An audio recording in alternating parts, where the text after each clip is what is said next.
আসসালামু আলাইকুম রহমতুল্লাহি ওয়া বারাকাতুহু। কম্পিউটার টেক, আমি আপনাদের সাথে আছি মোহাম্মদ সাকিব।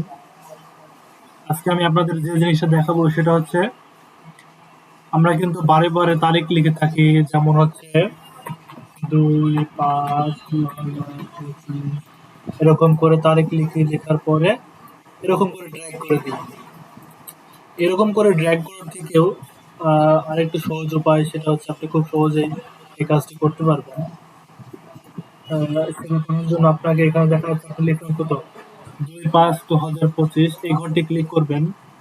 ক্লিক করার পরে এইখানে দেখতে পারবেন এই অপশনটিতে যাবেন, এই অপশনটিতে তীর নিচবাগ একটা তীরের মতো একটা অপশন আছে, এই অপশনে যাবেন।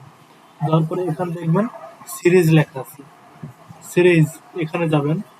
যাওয়ার পরে আপনি এটা করতে চাচ্ছেন কিতে, রোয়ে করতে চাচ্ছেন না কলামে করতে চাচ্ছেন। আমি যেহেতু কলামে করতে চাচ্ছি আমি কলাম সিলেক্ট করব।